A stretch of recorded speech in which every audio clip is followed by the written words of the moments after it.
최영자 할머니는 올해 76이다. 전북 군산의 작은 바닷가 마을에서 태어나고 자랐으며 젊은 시절부터 쉼없이 일하며 살아왔다. 그녀의 직업은 학교 급식 조리사였다. 아직 해가 뜨기 전 새벽 어둠을 뚫고 학교 급식실로 향하던 그 시절이 아직도 눈에 선하다. 거대한 국솥에 국자를 깊게 넣어 수백 명의 아이들을 먹여야 했던 그 일은 늘 고단했지만 영자는 단 한 번도 불평하지 않았다. 늘 마음속에 품었던 생각은 단 하나였다. 우리 아들, 우리 딸만큼은 절대로 배를 골게 하지 말자. 이 다짐이 그녀를 버티게 하는 힘이었다. 그렇게 세월은 흘러 어느덧 은퇴의 시기가 다가왔다. 수십 년간의 노동을 끝내고 집에 머무르게 되었을 때 영자는 홀로 지내는 것보다 큰아들 민호와 함께 사는 것이 좋을 것이라 믿었다. 마침 아들이 아이 둘을 키우며 맞벌이 생활을 이어가고 있었기에 그녀의 도움이 필요할 것이라 생각했다. 그녀도 가족과 함께 웃고 떠들며 여생을 보내기를 바랐다. 민호의 권유에 따라 아들의 집으로 들어간 첫날, 영자는 설레는 마음으로 작은 가방을 내려놓았다. 처음 몇 달 동안은 모든 것이 새로웠다. 그녀는 이른 아침 누구보다 먼저 일어나 부엌 불을 켰다. 손주들을 위해 따뜻한 국을 끓이고 며느리가 좋아한다는 반찬을 부지런히 만들어 식탁 위에 올려놓았다. 빨래가 쌓이면 묵묵히 손으로 빨았고 먼지가 쌓이지 않도록 하루에도 몇 번씩 걸레질을 했다. 몸은 늘 지쳤지만 마음만은 뿌듯했다. 자신이 여전히 가족에게 필요한 존재라고 믿었기 때문이다. 그러나 시간이 지날수록 분위기는 조금씩 달라졌다. 며느리는 처음에는 고마움을 표현했지만 점차 어머니, 저희 방식이 있으니 너무 간섭하지 마세요. 라며 경계심을 드러냈다. 영자는 단지 도와주고 싶었을 뿐인데 며느리의 말투에서 느껴지는 날카로움은 쉽게 지워지지 않았다. 민호는 중간에서 애써 웃으며 넘어갔지만 그 침묵은 곧 아내의 편을 들어주는 것처럼 보였다. 영자는 마음 한구석에서 서서히 알 수 없는 고립감을 느꼈다. 자신이 기꺼이 희생해온 지난 세월이 지금 이곳에서는 단지 당연한 일로 취급되는 것만 같았다. 가족의 일원으로서 존중받기보다 집안일을 해결해주는 조용한 손으로만 여겨지는 현실. 그러나 그때까지는 영자는 그저 조용히 미소를 지으며 다시 국솥을 끓이고 다시 걸레를 손에 쥐었다. 그것이 그녀가 살아온 방식이자 자신이 가족을 지키는 유일한 방법이라고 믿었기 때문이다. 세월이 조금 더 흐르자 영자의 일상은 점점 달라졌다. 처음에는 감사 인사와 미소로 돌아오던 가족들의 반응이 차갑게 식어갔다. 손주들은 학교에서 돌아오면 곧장 자기 방으로 들어가 휴대폰과 게임에 몰두했다. 영자가 옛날의 말이다. 우리 동네엔 하고. 이야기를 꺼내면 아이들은 귀찮다는 듯 대답을 피하거나 자리에서 일어나 버렸다. 며느리 또한 사소한 일에도 선을 그었다. 어느 날 영자가 세탁기를 돌려 옷을 널어두자 며느리는 표정을 굳히며 말했다. 어머니, 제 옷감은 예민해서 꼭 제가 따로 관리해야 해요. 다음부턴 건드리지 마세요. 그 말은 영자의 가슴을 깊게 파고들었다. 자신이 해온 작은 수고가 오히려 불편함으로 여겨지고 있다는 사실이 서글펐다. 식탁에서도 그녀의 자리는 점점 좁아졌다. 가족들이 저녁을 먹으며 하루 이야기를 나눌 때 영자는 조용히 숟가락만 움직였다. 말 한마디 보태고 싶었지만 누구도 대화를 이어주지 않았다. 존재는 분명 그 자리에 있었지만 목소리는 투명하게 공기 속으로 사라졌다. 영자는 어느새 자신이 이 집에서 함께 사는 가족이 아니라 집안을 묵묵히 유지하는 그림자 같은 존재로 전락했음을 실감했다. 무릎 통증은 그 외로움에 기름을 부었다. 수년간의 노동으로 닳아버린 관절은 더 이상 버티지 못했고 결국 병원에서는 수술이 필요하다고 했다. 수술대에 오르는 날 그녀는 떨리는 손을 꼭 모으며 속으로만 기도했다. 내가 아파 쓰러지면 저 아이들은 누가 챙기나. 그러나 현실은 더 냉정했다. 병실 문은 쉽게 열리지 않았다. 아들은 업무가 바쁘다며 짧은 문자 하나로 안부를 대신했고 며느리는 부담스러운 듯 얼굴을 잘 비추지 않았다. 영자는 하얀 천장만 바라보며 며칠 밤을 홀로 지새웠다. 그 고요 속에서 들려온 건 기계음뿐이었다. 그 순간 그녀는 뼈저리게 깨달았다. 자신이 오랫동안 믿어온 가족을 위한 희생은 이제 아무도 기억하지 않는다는 사실을. 더 이상은 어머니로, 보호자로 존중받지 못하고 있었다. 그녀의 존재는 눈에 보이지 않는 그림자와 같았다. 손끝이 텅 빈 병실 공기를 붙잡으려 하자 오래 묻어둔 서러움이 눈물로 흘러내렸다. 그 눈물은 단순한 고통의 발현이 아니라 이제는 버려진 듯한 존재로 느껴지는 깊은 상실감의 증거였다. 수술 후 퇴원한 날 영자는 집에 돌아와 방 한구석에 앉아 한참을 멍하니 앉아 있었다. 오랜만에 집에 돌아왔지만 따뜻한 환영은 없었다. 며느리는 어머니, 이제 몸 조심하세요. 무리하지 마시고 방에서 쉬세요. 라고 말했지만 그 말은 배려라기보다 거리두기에 가까웠다. 민호는 서둘러 회사에 가야 한다며 집을 나섰다. 방 안에 홀로 남은 영자는 벽에 기대어 깊은 한숨을 내쉬었다. 내가 정말 이 집에서 어떤 의미가 있을까? 가족이라고 불리지만 나는 이제 짐이 된 게 아닐까? 며칠 동안의 요양 기간 동안 그녀는 스스로를 돌아보는 시간을 가졌다. 그때 문득 장롱 속에 묵혀둔 낡은 통장이 떠올랐다. 급식 조리사로 일하며 조금씩 모아둔 퇴직금과 저축, 평생 쓰지 않고 간직해둔 돈이었다. 떨리는 손으로 통장을 꺼내 펼쳐보니 작은 숫자들이 그녀를 바라보고 있었다. 그 순간 마음속에 새로운 불씨가 피어올랐다. 내 남은 세월을 이렇게 눈치 보며 보낼 수는 없어. 아직 늦지 않았어. 나를 위해 살아야 해. 그 결심은 처음엔 두려움으로 다가왔다. 낯선 곳으로 혼자 떠난다는 건 용기가 필요한 일이었다. 그러나 동시에 해방감을 예고하는 속삭임 같았다. 영자는 밤마다 인터넷으로 지도를 살펴보며 새로운 보금자리를 찾았다. 그러던 중 전라남도 고흥의 작은 바닷마을에 있는 소박한 단층 집이 눈에 들어왔다. 파란 지붕 위로 햇살이 비치고 앞마당에는 작은 화단이 있었다.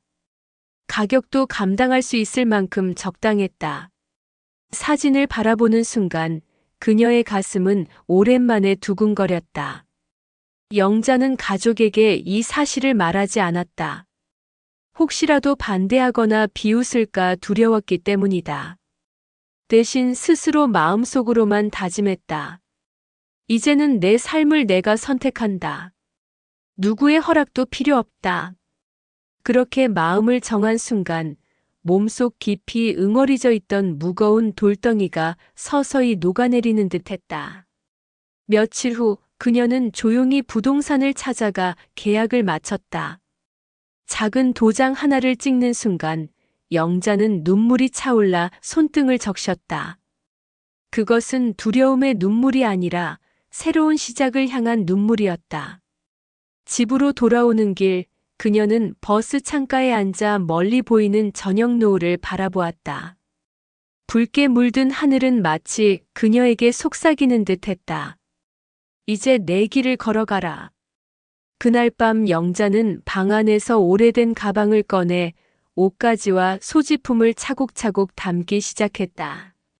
아직 아무에게도 말하지 않았지만 마음은 이미 떠나 있었다. 그 순간만큼은 두려움보다 설렘이 더 컸다. 긴 세월 묶여있던 쇠사슬에서 벗어나는 듯한 해방감이 그녀의 가슴 깊숙이 차올랐다. 새벽 공기를 가르며 버스가 남쪽으로 달렸다. 영자는 창가에 앉아 흐릿하게 비치는 논밭과 산등성이를 바라보았다. 마음속 한편에는 여전히 두려움이 자리했지만 창밖의 풍경은 묘하게 그녀를 안심시켰다. 몇 시간을 달려 도착한 고흥은 도시의 소음과는 전혀 다른 세상이었다. 짭조름한 바닷내음이 바람에 실려 코끝을 스쳤고 파도 소리가 잔잔한 배경음악처럼 귀에 울려 퍼졌다. 아, 내가 진짜로 새로운 곳에 왔구나. 그제야 실감이 났다. 중개인이 안내한 작은 집은 사진 속보다 더 따뜻했다. 파란 지붕은 햇볕에 반짝였고 마당에는 이미 작은 들꽃들이 고개를 내밀고 있었다. 방은 크지 않았지만 햇살이 가득 들어왔고 창문 너머로는 멀리 바다가 보였다. 영자는 문턱을 넘으며 자신도 모르게 속삭였다. 이제 이곳이 내 집이야. 오래된 가방을 내려놓는 순간 그 어떤 집보다 포근하게 느껴졌다. 첫날 밤 낯선 침대에 누운 그녀는 파도 소리에 귀 기울였다. 도시는 언제나 사람들의 소음으로 가득했지만 이곳은 자연의 호흡으로만 채워져 있었다. 외로움이 찾아올까 두려웠지만 오히려 고요함이 주는 안정감에 눈물이 났다. 내가 나를 위해 산다는 게 이런 거였구나. 그 눈물은 슬픔이 아니라 회복의 시작이었다. 며칠 후 영자는 강아지 초롱이를 입양했다. 작은 체구에 반짝이는 눈을 가진 녀석은 곧 그녀의 그림자처럼 따라다녔다. 아침마다 바닷가를 함께 산책하며 영자는 그동안 잊고 살았던 미소를 되찾았다. 모래 위에 남겨지는 발자국과 발톱 자국은 마치 새로운 인생의 흔적 같았다. 마을 사람들은 낯선 이방인인 그녀를 따뜻하게 맞아주었다. 옆집의 순자 아주머니는 직접 담근 김치를 건네며 말했다. 여기선 다 같이 지내야 돼요. 필요하면 언제든 말해요. 그 한마디에 영자의 마음은 저절로 풀렸다. 도시에서 가족 곁에 있어도 느끼지 못했던 온기를 오히려 이 낯선 마을에서 맛보고 있었다. 영자는 작은 텃밭을 가꾸기 시작했다. 호미를 잡은 손은 여전히 약했지만 흙을 만질 때마다 오래된 피로가 씻겨 내려가는 듯했다. 파릇한 싹이 돋아나는 모습을 보며 그녀는 다시 살아있다는 확신을 얻었다. 이제야 내가 내 삶을 살고 있구나. 밤이 되면 작은 전등 아래에서 차를 우려 마시며 하루를 정리했다. 과거에는 늘 다른 이의 눈치를 보며 잠들었지만 이제는 누구의 간섭도 없이 마음껏 웃고 올 수 있었다. 그 자유가 그녀를 다시 숨쉬게 했다.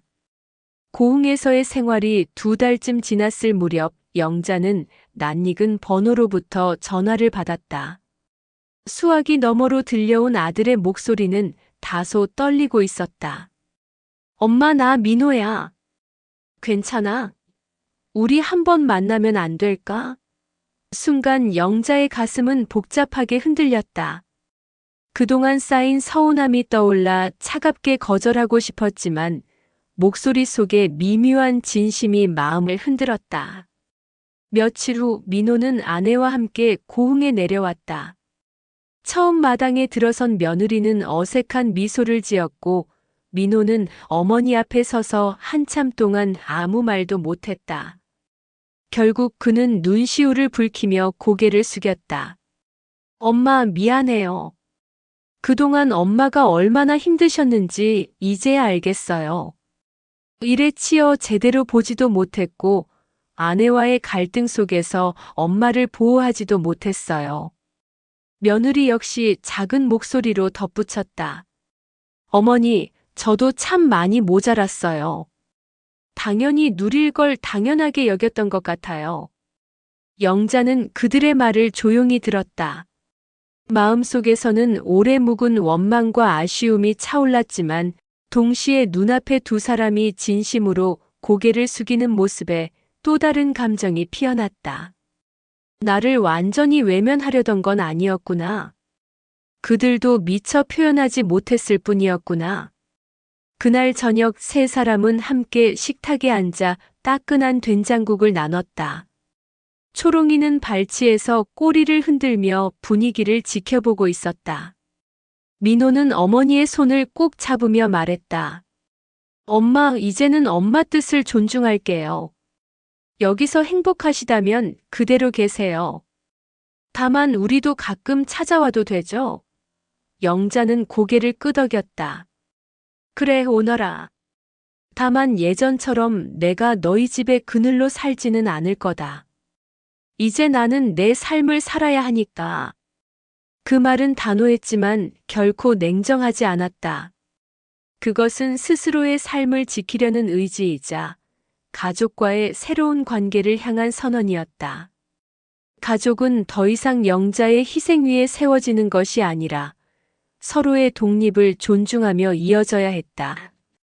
밤이 깊어 아들과 며느리가 돌아간 뒤 영자는 마당에 앉아 하늘을 올려다보았다. 별빛이 쏟아지는 고흥의 밤은 마치 새로운 인생을 축복하는 듯 했다. 그녀는 속으로 조용히 되뇌었다. 이제야 알겠다. 진짜 효도란 내가 행복하게 사는 걸 인정해주는 거구나. 그리고 나 자신을 존중하는 게 가장 큰 사랑이구나. 그 순간 영자는 비로소 자유와 화해를 동시에 품을 수 있었다. 과거의 상처는 사라지지 않겠지만 그것마저도 그녀의 삶을 강하게 만든 증거였다. 파도 소리가 잔잔히 들려오는 고요한 밤, 그녀는 미소를 지으며 마음속 깊이 다짐했다. 남은 세월은 오롯이 나를 위해, 그리고 진정으로 나를 존중해주는 이들을 위해 살겠다.